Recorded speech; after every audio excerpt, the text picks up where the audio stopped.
Troisième jour de deuil national en France et 7 minutes de silence en hommage aux victimes du 14 juillet. 4 jours plus tard, l'émotion reste très vive, à l'image de l'émotion ressentie après les attaques du 13 novembre et après l'attaque contre les journalistes de Charlie Hebdo en janvier 2015. Mais à cette différence près, si le pays entier s'est encore une fois rassemblé dans le deuil, l'union politique n'a, elle, pas tenu du tout. Depuis vendredi, la droite multiplie ses attaques contre le gouvernement. Alain Juppé, mais aussi l'ancien maire de Nice et le président actuel de la région, Christian Estrosi, et puis Nicolas Sarkozy. Tous se sont montrés beaucoup plus combatifs à l'égard du gouvernement et plus rapidement que les fois précédentes. Je vous propose d'écouter tout de suite l'ancien président français et la réponse à ces critiques du ministre de l'Intérieur.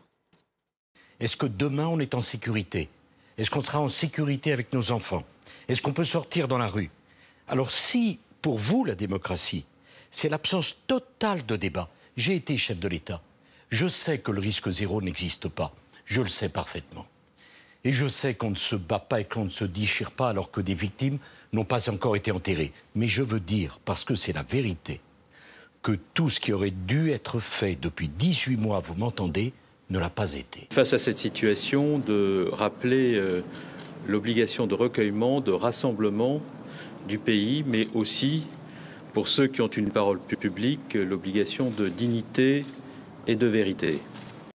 Alain Marceau, vous êtes député Les Républicains des Français établis hors de France, également membre de la Commission des Affaires étrangères. Merci d'être notre invité ce soir. Tout d'abord, on accuse la droite, en particulier les Républicains, de récupération ces derniers jours. Ça a commencé très rapidement avec ce qu'a dit Alain Juppé. Et puis la colère de Christian Estrosi, qu'il a exprimé plusieurs fois dans les médias dans le courant du week-end. Et puis Nicolas Sarkozy, qui s'exprimait donc, qu'on entendait à l'instant.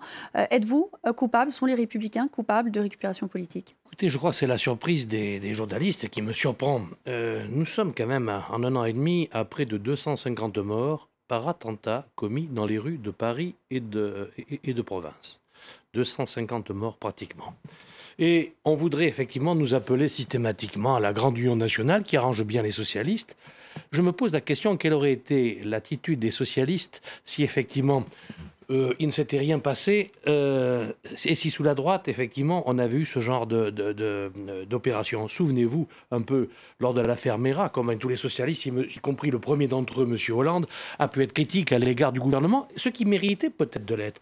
Là, on en est à 250 morts. Et vous ne croyez pas que les politiques sont bien fondés à demander des comptes à ce gouvernement qui, le moins que l'on puisse dire, et Dieu sait, je suis ancien responsable antiterroriste, je sais que c'est difficile, mais on peut dire qu'on a échoué. Quand on a 250 morts sur la voie publique, ça veut dire qu'on en a totalement échoué, que ce soit le ministre de l'Intérieur, le Premier ministre, ou éventuellement le Président de la République, alors qu'ils osent nous faire la morale. Et je crois que le temps de la compassion, il est terminé. Et le temps de l'Union nationale que nous avons connu à l'époque de Charlie Hebdo, etc., c'est terminé. Maintenant, nous demandons des comptes, tout simplement au nom des Français, qui n'ont plus confiance dans l'État, qui n'ont plus confiance dans ce gouvernement. Ils l'ont dit à travers un sondage. Christophe Caresche, vous êtes député du Parti socialiste de Paris, membre aussi de la Commission des Finances. Le temps de la compassion de l'Union nationale est fini. Il faut des réponses par rapport à cet échec évident. 250 morts en un an et demi aux mains de terroristes. Mais un attentat, c'est toujours un échec. Il y a à l'évidence, on peut faire plus et on peut faire mieux. Moi, je n'ai pas de problème là-dessus. Et je pense qu'il y a des interrogations qui sont parfaitement légitimes. Les Français attendent qu'on leur donne un certain nombre de réponses. Donc sur ce plan-là, moi, je n'ai pas de problème. Il est normal, y compris que l'opposition dise un certain nombre de choses.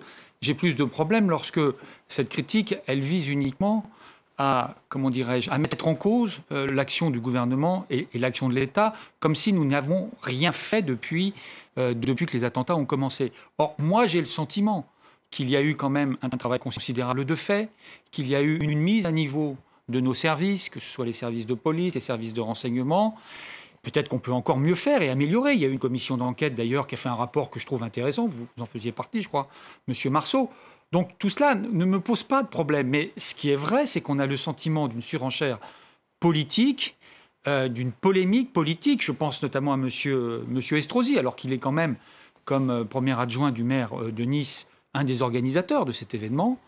Je pense qu'il faut à la fois de la dignité, de l'unité. Ça n'exclut pas, Monsieur Marceau, et je suis d'accord avec vous, des questions, des propositions, etc. Mais il faut le faire dans un esprit positif. On n'a pas ressenti tellement cet esprit positif ces derniers jours. On a plutôt l'impression qu'on est bel et bien en campagne présidentielle. Non, je ne crois pas. Écoutez, bien sûr, tous les responsables politiques s'expriment, mais moi qui ne suis pas un responsable politique, mais un homme de la base politique, je vous avoue que je n'en peux plus. Je n'en peux plus, je suis très très mal à l'aise. J'étais très malheureux ce week-end, comme je l'ai été un peu avant, mais je crois que maintenant les choses ont atteint un tel niveau que ça suffit. Et on ne peut plus continuer. Le Premier ministre, l'autre jour, très gentiment, nous explique que ça va être terrible, il va y avoir encore des gens qui vont être fauchés, mais vivez votre vie normalement. Mais excusez-moi, on ne le peut plus. Il va falloir quand même se poser des questions. D'où est-ce que ça vient tout ça? Je n'ai pas entendu, y compris dans le rapport d'ailleurs de la commission d'enquête, et je le regrette, je l'ai dit d'ailleurs dans mes propositions, je n'ai pas entendu une seule remarque sur la politique étrangère de la France. Nous avons un président de la République qui nous annonce le 14 juillet, on met fin à l'état d'urgence, tout va bien, on envoie le porte-avions Charles de Gaulle bombarder un peu plus, on envoie aussi quelques troupes au sol en Irak, et on pense que tout ça, ça ne va pas exciter les gens qui sont sur place. Moi, je suis député des Français de l'étranger, notamment du Moyen-Orient. Je regarde quand même mes compatriotes qui me disent que nous avons une politique étrangère totalement désordonnée, qui a été traitée devant moi par M. Poutine, je peux le dire, que de politique étrangère imbécile. Et je crois qu'il se retenait en disant ça. Mais c'est vrai qu'on a fait n'importe quoi en l'espace de 10 ans en matière de politique étrangère. Et on s'étonne aujourd'hui que ça se traduise aussi par l'intervention de ce fou furieux à Nice. Et combien y en a-t-il aujourd'hui? Il va falloir se poser la question, madame, aussi de ceux qui vont revenir, de Syrie, qui sont au nombre de 2000. Imaginez qu'il y en ait simplement une dizaine ou une vingtaine qui soient dans l'état d'excitation et avec des velléités meurtrières comme celui de Nice. Qu'est-ce qu'on va faire? Est-ce que ce gouvernement a prévu quelque chose? Moi, j'ai proposé un amendement, j'ai proposé une modification législative. J'ai voulu que l'on crée, ce que le garde des Sceaux a appelé par dérision, un délit de séjour étranger en Syrie. Eh bien oui, effectivement, je voulais réprimer les gens qui partent en Syrie et surtout faire en sorte qu'ils ne reviennent pas, qu'ils ne reviennent jamais, y compris en employant la moyenne la plus forte. S'ils reviennent, c'est la case prison. Et s'ils sont là-bas et s'ils y restent, ils y restent. Mais en tous les cas, s'ils doivent monter des opérations homicides contre la France, alors nous sommes bien fondés à monter, nous aussi, des opérations homicides. Et je vais peut-être vous apprendre quelque chose tout à l'heure, si vous souhaitez. Alors, juste avant d'y revenir, sur ce point, d'abord, Christophe Caresche, le public français n'a pas été suffisamment bien préparé sur ce qui risquait d'être les conséquences directes, finalement, de la politique étrangère du pays. Deux choses. D'abord, je pense que nous sommes dans une lutte de long terme. Et je pense que le Premier ministre, notamment, a raison de le dire. Ce n'est pas un événement conjoncturel. Nous sommes face à une guerre, ça a été dit, qui va durer, dans laquelle il peut y avoir, évidemment, qu'il faut évidemment les prévenir, mais qu'il peut y avoir d'autres attentats, d'autres événements. Donc il faut aussi qu'on se prépare à cela. Je fais une comparaison avec une démocratie qui connaît ces problèmes de terrorisme depuis des années et des années. Israël, la population est préparée, et il faut aller vers ce genre de... Mais je suis tout à fait d'accord.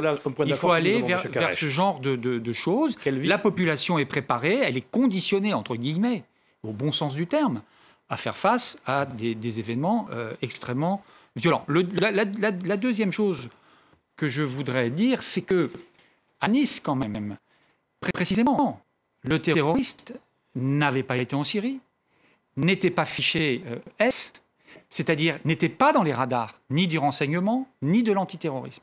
Donc il faut bien... Combien y en a-t-il? Mais peut-être, mais il faut bien reconnaître que autant... on pourrait reconnaître une faille, une difficulté, dès lors que, par exemple, et ça a été le cas, un terroriste, fiché S, suivi, etc., commet un acte. C'était le cas le 13 novembre, c'était le cas en janvier. On n'est pas du tout dans cette... Au pire, second contrôle judiciaire. Et alors, l'espèce, on n'est pas du tout dans cette situation. Donc, et d'ailleurs, c'est peut-être plus inquiétant encore. On n'est pas dans cette situation. Donc, c'est une situation inédite. Moi, ce que je crois, c'est qu'il y a eu aussi à Nice, quand même, un défaut de sanctuarisation, de sécurisation de la zone. Ce camion n'aurait pas dû, et je crois qu'on peut se le dire, avoir accès à la promenade des Anglais. Accéder et aller dans la foule. Donc il y a quand même des dispositifs qui existent, ils sont des dispositifs physiques, des obstacles qui peuvent, dans ces cas-là, empêcher un camion d'entrer dans la foule. Donc je pense qu'il y a eu effectivement aussi une faille dans la manière dont les choses ont été sécurisées. Je dis d'autant plus que, par exemple, les fan zones, qui avaient été mises en cause d'ailleurs par l'opposition beaucoup, ont manifestement bien été sécurisées et qu'elles ont bien rempli leur rôle. Je crois qu'il y a une réflexion à avoir sur les événements de ce type. Il faut beaucoup plus les sécuriser. Ce ne sont pas que des événements parisiens.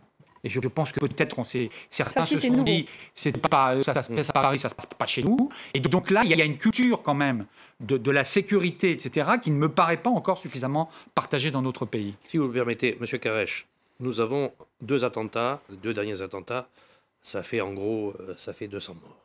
Or, dans ce gouvernement, personne ne s'est remis en cause personnellement. Moi, je me souviens du ministre de l'Intérieur belge et du ministre de la Justice belge qui, après les attentats de Bruxelles l'autre jour, ont présenté leur démission, qui a été refusée d'ailleurs par le Premier ministre. Et dans notre gouvernement, moi je demande la démission de personne, c'est pas ça la question, mais que nos gouvernants, que nos responsables du gouvernement continuent à plastronner, comme ils le font aujourd'hui à la télévision, éventuellement avec la pochette blanche au jour de deuil, je vais vous dire, je suis mal à l'aise. Moi, qu'il n'y ait pas de remise en question de nos responsables politiques, qui viennent, moi j'attendais qu'ils viennent devant la télévision et qu'ils disent c'est de ma faute, j'essaierai d'éviter tout cela à l'avenir. Mais qu'est-ce qu'on nous dit? Non, non, ça va être terrible, continuez, habituez-vous au malheur. Mais on peut pas le dire aux gens. Vous avez vu le dernier sondage qui est sorti, que 80% des gens ne font plus confiance à ce gouvernement, mais c'est pas forcément à ce gouvernement, c'est tous les gouvernements. Les citoyens aujourd'hui veulent prendre à leur compte la lutte antiterroriste. Tout simplement, vous avez parlé de l'exemple israélien, mais c'est finalement la mobilisation citoyenne à laquelle il faut faire face, et qu'il faut appeler aujourd'hui, pour que chacun soit l'acteur de sa propre sécurité, vous de la vôtre, celle de vos voisins, etc. Et je crois qu'hélas, nous avons basculé dans un autre monde, un monde à l'israélienne. Alors justement, sur cette question de Bernard Cazeneuve, on l'a vu plusieurs fois exprimer dans le cours du week-end, 3 attentats terroristes avec des bilans épouvantables en 18 mois. Le ministre de l'Intérieur n'aurait-il pas dû démissionner? Non, je ne le pense pas. En plus, je crois que l'on a un bon ministre de l'Intérieur. S'il avait été mauvais, la question pourrait se poser, mais je pense qu'il est assez reconnu, au-delà même d'ailleurs de la majorité. C'est un bon ministre de l'Intérieur, il fait bien son travail. C'est pas quelqu'un qui la ramène, hein, c'est pas un rouleur de mécanique. C'est un homme qui est extrêmement pénétré de sa mission. Et donc, je ne vois pas pourquoi Bernard Cazeneuve démissionnerait. Je le dis d'autant plus que ce qui est très important, c'est d'avoir une action au long cours, c'est d'avoir une action dans la durée, dans la continuité. Alors, évidemment, il faut tirer les leçons de ce qui s'est passé. L'autre point que je veux dire, c'est que ce n'est pas qu'un problème sécuritaire. C'est plus que ça. C'est un problème lié à ce que nous sommes fondamentalement face à ce terrorisme, c'est-à-dire la République, les valeurs qui sont les nôtres. Et je crois qu'il faut, dans ce moment-là, parce que c'est ce que veulent les terroristes, ce que veulent les terroristes, c'est nous diviser. Ce que veulent les terroristes, c'est mettre en cause ce qui fait que les Français vivent ensemble. Et là-dessus, je pense que les responsables politiques peuvent s'unir sur cet aspect-là. Et je pense qu'il faut aussi, par rapport à l'affirmation de la République, peut-être aller aussi plus loin. Et moi, je pense qu'il faut regarder comment on peut être plus mobilisés autour des valeurs de la République. Alors justement, peut-être que là, les Républicains sont tombés dans le piège justement des terroristes. Moi j'aime bien ce que dit M. Carrèche. J'ai un souvenir, M. Carrèche, qui nous est commun. J'étais en 2006 le rapporteur d'une loi fondamentalement des fondations de la lutte antiterroriste. J'étais le rapporteur à l'Assemblée nationale. Tout votre parti, sauf vous, et M. Valls, je vais dire, et M. Drey d'ailleurs, vous avez voté contre ce texte et vous avez combattu ce texte. Je me souviens, vous l'avez soutenu, M. Drey l'a soutenu, du Woodel, ainsi que M. Valls. Mais M. Hollande, par contre, était tout à fait déchaîné contre ce texte qui était libertiste, etc. Le pauvre M. Hollande ne savait pas qu'il allait devenir le président de la République d'une scène terroriste de 250 morts. Alors donc, l'appel à l'union, moi je veux bien, mais enfin, les socialistes le font quand ça les arrange, comme la droite d'ailleurs le fait quand ça l'arrange. On parle de ce problème de récupération politique, est-ce que les critiques sont justifiées ou pas? On a vu aujourd'hui Manuel Valls quand même hué à Nice, on a senti la grande colère de la population, donc en dehors des questions politiques, mais c'est un événement. Ou des choses qui vous divisent, ou ce que les Républicains auraient dû faire par rapport à l'Union nationale et n'ont pas fait.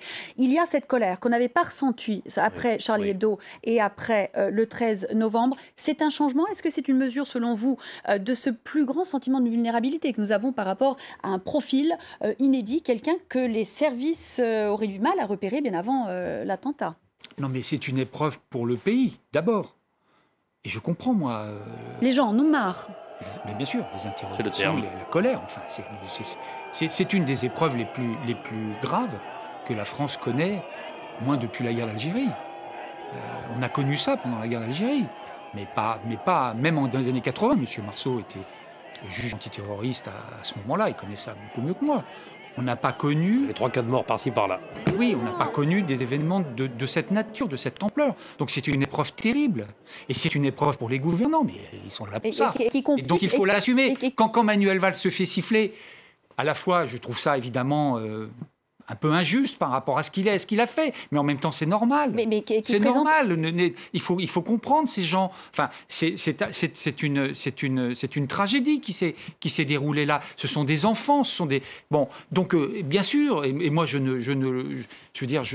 voilà, c'est normal. Mais c'est une colère qui va vous compliquer la tâche dans l'année qui vient, sur l'avance de cette présidentielle. Marceau, et je suis assez d'accord avec ce qu'il dit, je pense que tout a changé aujourd'hui. Voilà, on en est effectivement, c'est le 3e attentat, et c'est en plus un attentat avec un mode opératoire qu'on n'avait jamais vu, qu'on n'avait pas connu, qui est extrêmement inquiétant, avec une personne, encore une fois, qui était très difficile à détecter. Enfin, on voit bien. Donc c'est un attentat qui pose plein de questions. Donc il faut pas se cacher les choses, il faut faire face. Il faut donner des réponses, bien sûr, et s'il y a des choses à faire supplémentaires, il faut les faire. Mais il faut aussi se rassembler. Faisons attention, parce que ce que veut le terrorisme, et moi je crains que s'il y a encore 1, 2 ou 3 attentats, j'espère que non, bien évidemment, mais j'ai peur que ça soit la démocratie française qui soit in fine atteinte. Qu'on soit dans un délitement. Donc il faut faire attention à cela. Et il faut aussi que les responsables politiques, républicains, etc., je comprends, moi, les critiques, etc., mais il faut garder cela. C'est notre bien le plus précieux. Alain Carrèche. Et si cela se met en cause, il n'y aura plus grand-chose. Christophe Carrèche, Alain Marceau, merci beaucoup d'avoir été nos invités ce soir. C'est la fin de ce face-à-face. On se retrouve tout de suite pour un face-à-face sur les derniers événements en Turquie suite à cette tentative de coup d'État de vendredi soir.